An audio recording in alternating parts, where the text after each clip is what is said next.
Hello everyone. Today we're going to step into a night I can't forget. The kind of night that settles into your bones. The kind of night that changes everything. The street outside is slick with rain. Neon lights ripple across the puddles, bending and breaking like fractured memories. My breath fogs in the cold air, each exhale a ghost I can't catch. And in the distance, I see him, the man I thought I knew. He's not supposed to be here. Not tonight. Not in this place. Something inside me tightens. A warning. Not from my mind. From somewhere deeper. Primal. Instinctive. I try to tell myself it's nothing. That I'm imagining things. That the heaviness in my chest is just the weather pressing down. But no. I've lived long enough to know when the air changes. When a moment shifts from ordinary to dangerous. I take a step forward, then another. Each one feels louder than it should, echoing in my ears. He turns. Our eyes meet. And in that instant, I know I'm not ready for what I'm about to learn. So before you get too comfortable, take a moment to like the video and subscribe. But only if you really like what I'm doing here. And tell me in the comments where and when you're watching this, because I have a feeling this story will follow you for a while. I blink. He's gone. Vanished into the shadows like he was never there. But I can still feel his presence. Close. Too close. I didn't know it then. But that was the moment. The exact moment everything in my life began to unravel. I used to believe I knew him, not just on the surface, but in the quiet, unspoken ways that make a person familiar. He laughed easily. Listened well, never raised his voice, not even when anger would have been natural. And maybe that's why I trusted him so much. Too much. When he smiled, it was the kind of smile you could fall into.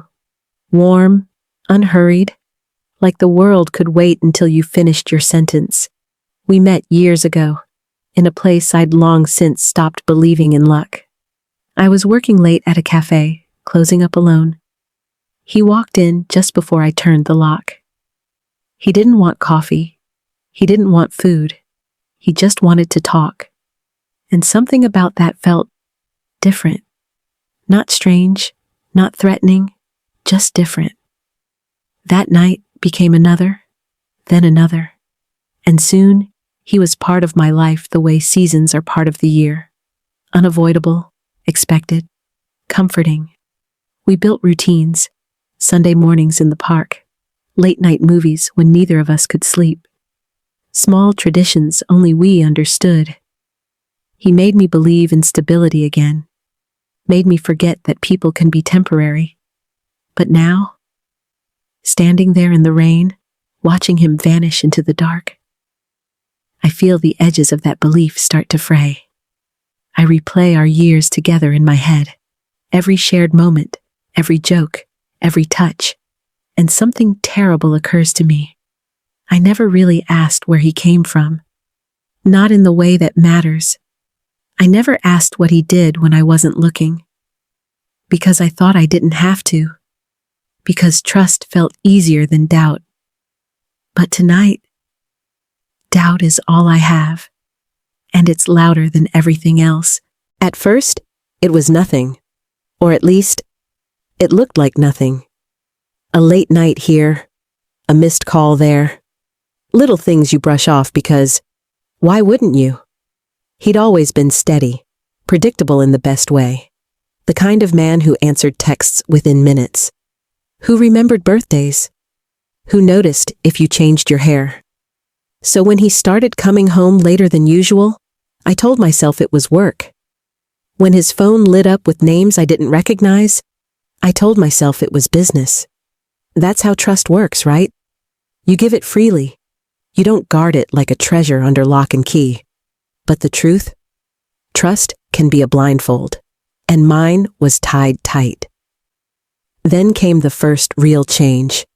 He stopped laughing at the things that used to make him smile. Jokes fell flat. Silences stretched longer.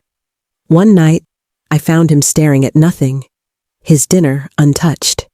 He didn't hear me walk in, didn't notice when I set my hand on his shoulder.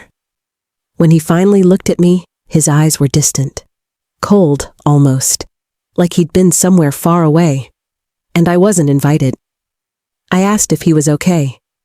He smiled, too quickly, too practiced. That smile stayed with me long after the night ended, because it wasn't the smile I knew. From then on, the cracks spread. Subtle at first, then impossible to ignore.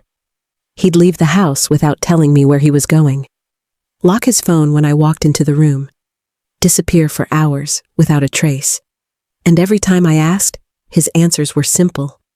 Too simple. Like they'd been rehearsed. Something inside me whispered, "This isn't right." But I didn't want to listen. I didn't know it then. But every tiny crack was leading me closer to a truth I wasn't ready to face. It happened on a Tuesday. A day so ordinary, I almost forgot it entirely. I was at the market, the kind of place where everyone knows each other's names, where the cashier asks about your week and the smell of fresh bread wraps around you like a blanket. I was picking out apples when I heard it. A voice, low, cautious, right behind me. "Be careful with him." At first, I thought it wasn't meant for me. People talk, people gossip, markets are full of harmless whispers. But then, a pause, a shift in the air.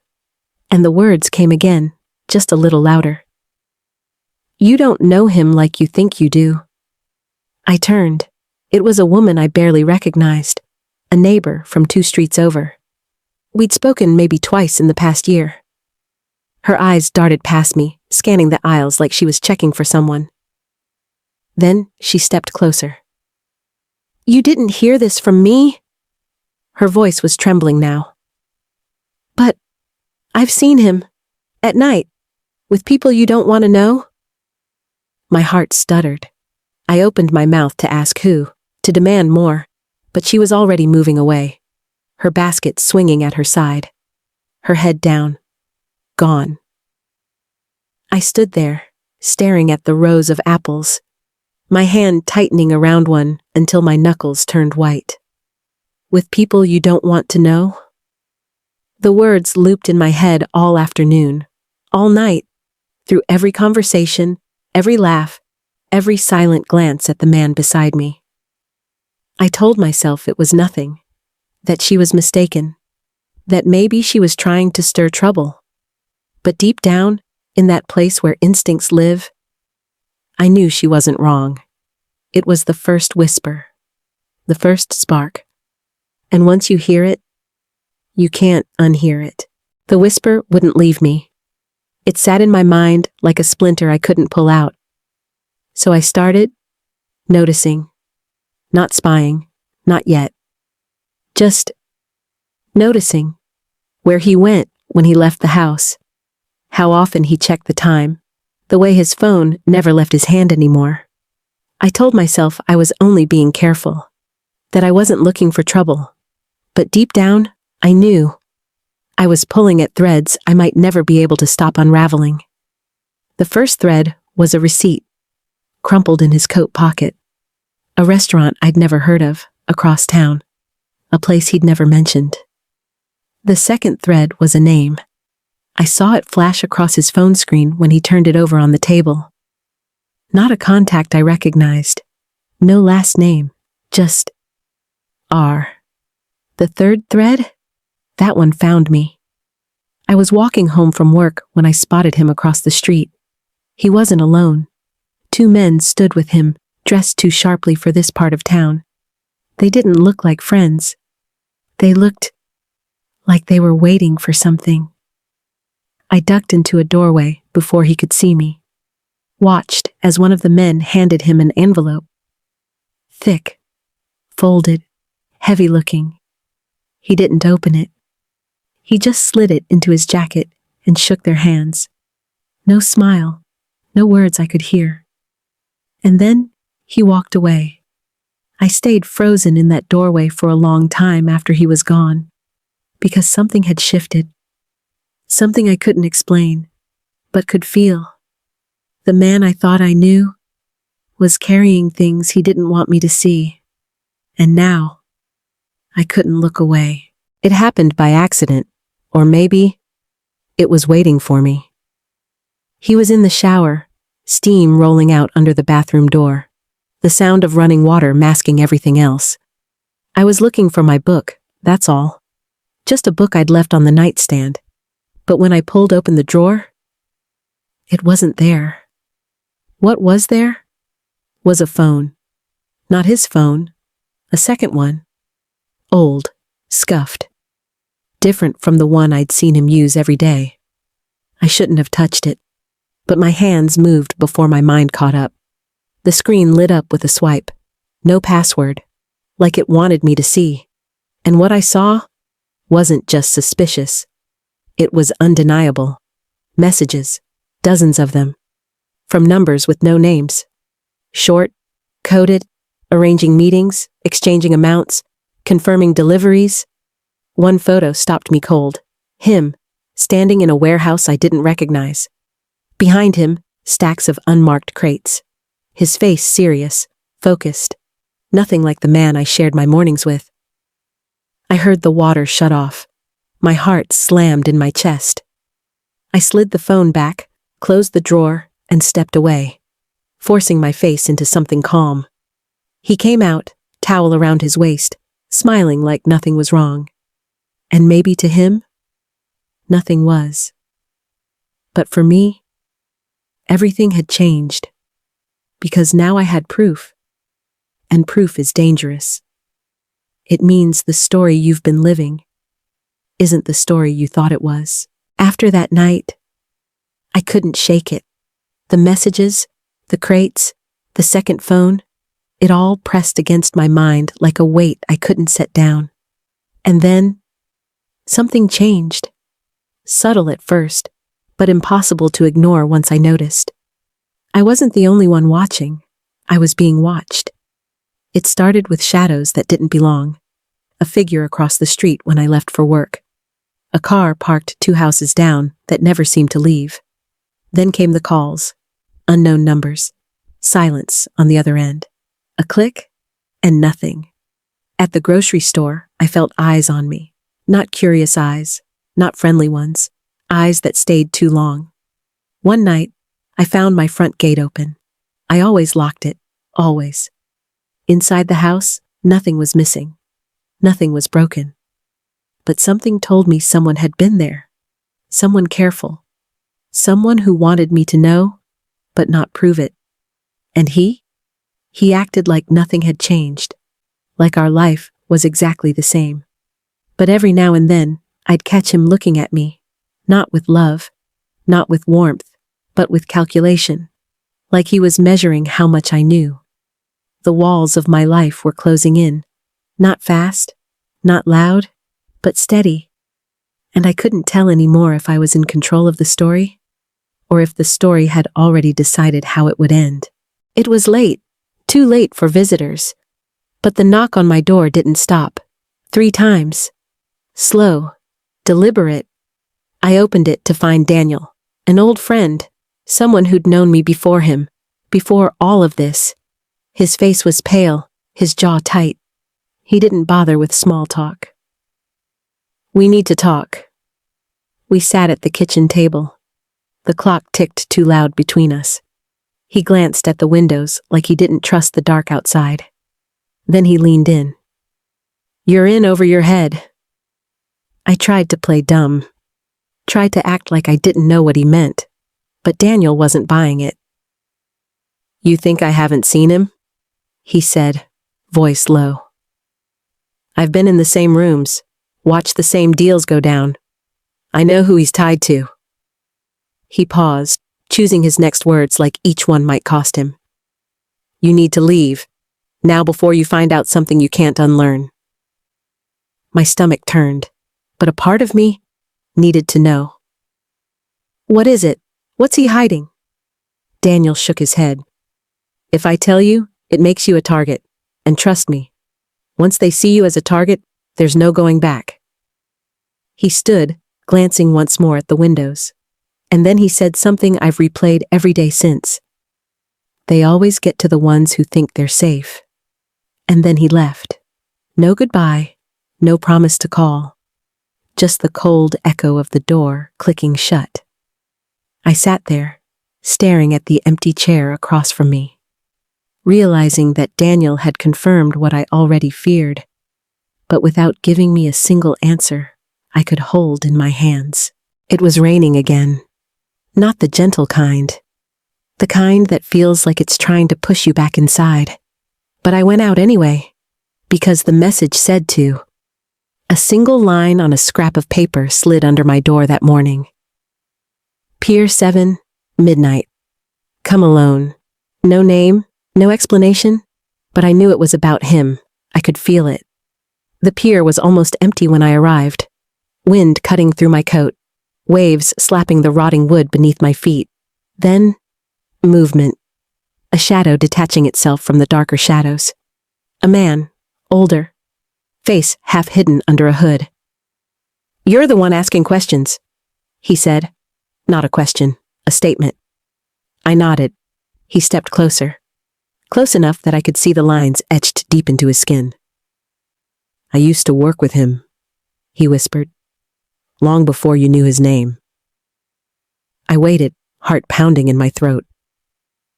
"He's not who you think he is. Never was. Everything he's told you, every story, it's built on something rotten." The wind howled between us, carrying the smell of salt and rust. "He doesn't just keep secrets, he buries people in them." I opened my mouth to ask more, but his eyes darted past me, to the far end of the pier. A dark car sat there now. Engine running, lights off. His grip on my arm tightened. "Go home. Forget this. And if you can't, run." Before I could respond, he was gone, swallowed by the night and the rain. I stood there, shivering, not just from the cold, because in that moment, I realized every answer I was chasing was also a threat. It happened when I wasn't even looking for it, at least, not directly. He'd gone out for the night, said it was work. That word was starting to taste bitter in my mouth. The house was quiet. Too quiet, like it was holding its breath. I wandered into his study, a room I rarely entered. He'd always kept it private. The desk drawers were locked, always had been. But the top left one? Tonight, it wasn't. Inside was nothing unusual. Pens, notebooks, a single black key. Something about that key pulled at me. It didn't match anything in the house. Too heavy. Too important. I followed the pull, down the hall, past the rooms I knew, to the closet at the end. Behind the coats, my hand brushed against something cold. A small metal lockbox. The key fit perfectly. Inside was another world. Stacks of cash. Tightly wrapped bundles in different currencies. Passports, all with his face, but none with his name. Photographs of people I didn't recognize. And one of me, taken from a distance. On a day I didn't know I was being watched. My hands shook as I flipped through the contents. Every piece felt heavier than the last. At the bottom, I found a small, sealed envelope. No name, no markings, just my address written in his handwriting. Before I could open it, I heard the sound. A car pulling into the driveway. Panic ripped through me. I shoved everything back, locked the box, returned the key, closed the drawer. By the time he walked in, smiling like nothing was wrong, I was sitting on the couch, pretending to read. But inside, my pulse was a drum, because now I knew, and I couldn't unknow. I told myself I'd wait, that I'd think it through, that I'd be smart. But fear makes you reckless. And that night, I wasn't thinking. We were in the kitchen. The hum of the refrigerator was the only sound between us. He poured himself a drink. Didn't look at me. The words slipped out before I could stop them. "I know." His hand froze on the glass. Slowly, he set it down. What do you know? His voice was calm. Too calm. My heart pounded. I found the box. A flicker, so fast I almost missed it, passed over his face. Not surprise, not guilt. Something colder. He stepped toward me, not rushing, measured. You shouldn't have done that. I backed up until I felt the counter at my spine. I had a right to know who I'm living with. He smiled then, but it wasn't the smile I knew. It was thin, sharp. Knowing and understanding aren't the same thing, he said. And you don't understand. I forced my voice steady. So explain it to me. He took another step closer, close enough that I could feel the warmth of his breath. Some truths, he whispered, are safer in the dark. Neither of us moved. The air between us thickened until it felt like it might snap. Then he reached past me, picked up his drink, and walked away, as if the conversation had never happened. I stood there, hands trembling, knowing I'd just crossed a line I could never step back over. And he knew it too. The truth didn't come in words. It came in the sound of my phone buzzing at 3 a.m. Unknown number. No message. Just a video. I hesitated before opening it. But curiosity? It's a blade that cuts both ways. The footage was grainy, shot from a distance. Him, standing in that same warehouse from the photo I'd found. Only now, I could see what was in the crates. Weapons, rows of them, carefully packed, moved from truck to truck like cargo that couldn't be delayed. Men moved around him with precision. No wasted steps, no hesitation. They weren't employees, they were soldiers, and he wasn't a bystander. He was giving orders, clear, sharp, absolute. Then the camera shifted, and I saw something that turned my stomach. One of the men was Daniel, my friend, the one who told me to leave. The video ended abruptly. No signature, no threat written out. But the message was clear. Someone wanted me to see this. Someone wanted me to know exactly how far this went. When I confronted him the next morning, I didn't even try to hide my shaking hands. He didn't deny it, didn't explain. He just looked at me like the game was already over. This isn't a life you can walk away from, he said quietly, and it isn't one I can change. And in that moment, I understood.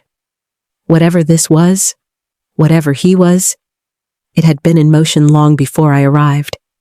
And it wouldn't stop just because I wanted it to. It was too big, too dangerous, too late. I didn't pack much. A single bag, cash from my savings, the bare essentials. No note, no goodbye. Just the quiet hope that distance could keep me safe. I left before sunrise. The streets were still damp from the night's rain. The city felt half asleep. But I wasn't. I'd been awake all night, every sound in the house setting my nerves on fire. The bus station was nearly empty. I bought a ticket to the first place on the board. Didn't matter where. Somewhere that didn't have his shadow over it. As the bus pulled out, I kept glancing behind me. Every car, every figure on the sidewalk, looking for a face I dreaded and needed to see. 2 hours into the ride, my phone rang. Unknown number. I didn't answer. A minute later, a text came through. You can run, but you're still in my world. My stomach turned. I looked around the bus, wondering if someone here was watching me. That's when I noticed the man in the back. Suit jacket, no luggage, eyes fixed on me in the reflection of the window. I told myself it was paranoia, but when the bus made its next stop, he got off too. And so did I. The station was small, the platform open to the wind. I ducked into the first alley I could find, my footsteps loud against the wet pavement.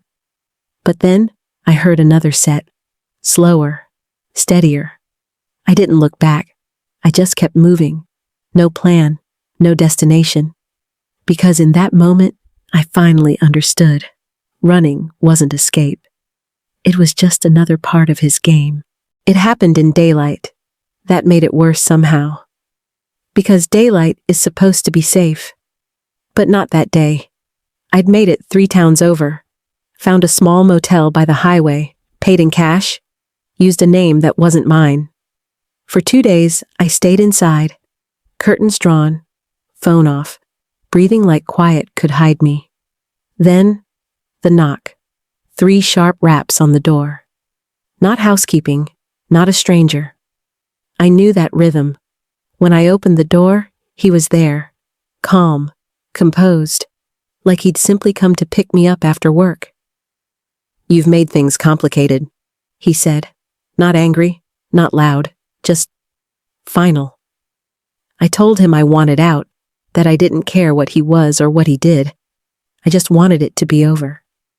He stepped inside without asking, looked around the room like he was memorizing it. "You don't get to decide when it's over," he said.